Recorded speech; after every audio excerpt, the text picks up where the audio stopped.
امریکی صدر ٹرمپ ایک طرف بار بار یہ دعویٰ کر رہے ہیں کہ امریکہ ایران کے خلاف جنگ جیت چکا ہے، ایران کی عسکری صلاحیتیں مکمل طور پر تباہ ہو چکی ہیں اور ایران میں رجیم چینج بھی ہو چکا ہے، مگر دوسری جانب ٹرمپ مسلسل ایران کو نئے اور شدید حملوں کی دھمکیاں بھی دے رہے ہیں۔ ساتھ ہی ٹرمپ اور ان کی انتظامیہ کے اراکین ایران کو اسٹون ایج یعنی پتھر کے زمانے میں پہنچانے کی دھمکیاں بھی دے رہے ہیں، جس پر ایران کا سخت جواب بھی سامنے آیا ہے۔ ایسے میں ایک ماہ سے زائد عرصے سے جاری اس جنگ کے دوران اب تک یہ بات واضح ہو چکی ہے کہ امریکہ اپنے اہداف مکمل طور پر حاصل نہیں کر سکا ہے۔ یہی وجہ ہے کہ صدر ٹرمپ بوکھلاہٹ اور فرسٹریشن کا شکار نظر آتے ہیں۔ اسی فرسٹریشن میں ٹرمپ انتظامیہ جنگ کے دوران ہی غیر معمولی طور پر امریکی فوجی کمان میں مسلسل تبدیلیاں کر رہی ہے، اور ایک ایسے وقت میں کہ جب یہ رپورٹ سامنے آ رہی ہیں کہ صدر ٹرمپ اسٹریٹ آف ہرمز کو کھلوانے اور ایران کے اعلیٰ سطح پر افزودہ یورینیم تک رسائی کے لیے ایران کے اندر زمینی فوج تعینات کرنے پر غور کر رہے ہیں۔ اسی دوران ٹرمپ کے وزیر جنگ پیٹ ہیگسیٹ نے امریکی آرمی کے چیف آف اسٹاف کو ہی فارغ کر دیا ہے، اور صدر ٹرمپ کی یہ فرسٹریشن یہیں تک محدود نہیں رہی، بلکہ اب امریکی فوج ٹرمپ کی ہدایات پر ایران کے اندر سویلین انفراسٹرکچر کو بھی نشانہ بنا رہی ہے۔ کل امریکہ اور اسرائیل نے ایران کے سب سے بڑے برج کو بمباری کا نشانہ بنایا، اور پھر صدر ٹرمپ نے نہ صرف اس برج کی تباہی کی ویڈیو شیئر کی بلکہ مزید ایسے حملوں کی دھمکی بھی دی، اور آج ایک بار پھر صدر ٹرمپ نے ایران کے سویلین انفراسٹرکچر پر ایسے مزید حملوں کی دھمکی دیتے ہوئے سوشل میڈیا پر لکھا ہے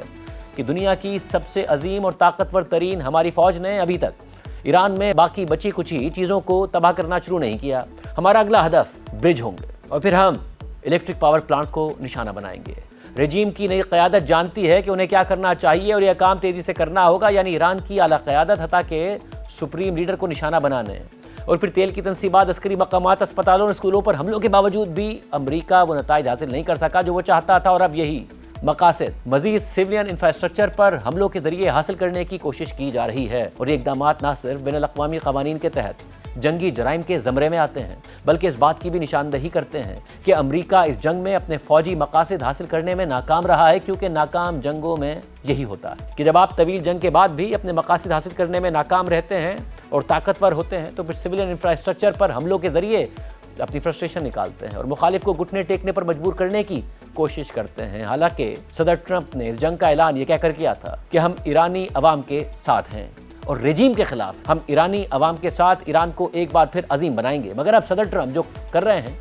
وہ ایران اور ایرانی عوام کے خلاف کر رہے ہیں، کیونکہ شاید ان کی یہ فرسٹریشن ایرانی عوام کے ساتھ بھی ہے، جو ان کی امیدوں اور پھر بار بار کے مطالبوں کے باوجود بھی جنگ کے بعد رجیم کے خلاف گھر سے نکل کر سڑکوں پر نہیں آئے۔ مگر معاملہ یہیں تک محدود نہیں رہتا، عالمی سطح پر بھی ایران کے خلاف جنگ کے بعد امریکی صدر ٹرمپ اور اسرائیلی وزیر اعظم نیتن یاہو کا موقف خاصا غیر مقبول نظر آ رہا ہے۔ اس جنگ میں ایران امریکہ کا براہ راست حریف ہے، مگر حیران کن طور پر امریکہ کے تاریخی اور طویل مدتی یورپی اتحادی بھی اس معاملے پر ٹرمپ انتظامیہ کے ساتھ کھڑے دکھائی نہیں دیتے۔ یعنی دشمن تو امریکہ کے خلاف ہیں ہی، مگر یورپی اتحادی بھی امریکہ کے ساتھ نہیں ہے، جبکہ اس جنگ سے امریکہ کے عرب اتحادی اس صورتحال میں سب سے زیادہ پریشان ہیں۔ دوسری جانب امریکہ کے بڑے عالمی حریف اور ایران کے اتحادی روس اور چین اس صورتحال سے بھرپور فائدہ اٹھاتے نظر آتے ہیں۔ روس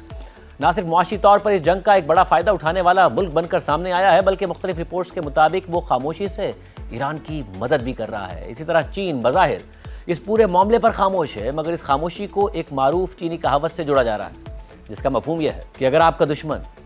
خود غلطیاں کر رہا ہو تو اسے بالکل مت روکیں، بلکہ اسے غلطیاں کرنے دیں۔ اور یوں محسوس ہوتا ہے کہ چین اسی حکمت عملی کو اپناتے ہوئے خاموشی کے ساتھ صدر ٹرمپ کو مسلسل غلطیاں کرنے کا موقع دے رہا ہے۔ اس ساری صورتحال میں اس سال نومبر میں امریکہ میں مڈ ٹرم انتخابات بھی ہونے ہیں، اور عالمی سطح پر صدر ٹرمپ کی حالیہ سفارتی تنہائی ان کی جماعت کے لیے امریکہ کے اندر سیاسی تنہائی میں تبدیل ہو سکتی ہے، اور یہ خدشہ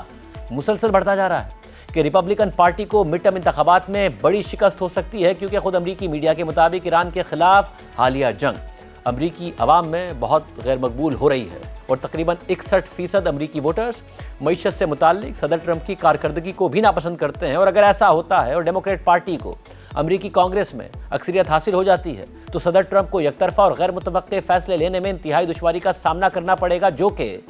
ان کے طرز حکومت کا سب سے بڑا ٹریڈ مارک ہے۔ اور اسی وجہ سے صدر ٹرمپ اس وقت ایک ایسے بے اعتبار شخص بن چکے ہیں جن پر دوست، دشمن اور ثالث کوئی یقین کرنے کو تیار نہیں ہے، تاکہ وہ خود امریکی عوام کی بڑی تعداد کی نظر میں بھی ایک ناقابل بھروسہ شخص بنتے جا رہے ہیں۔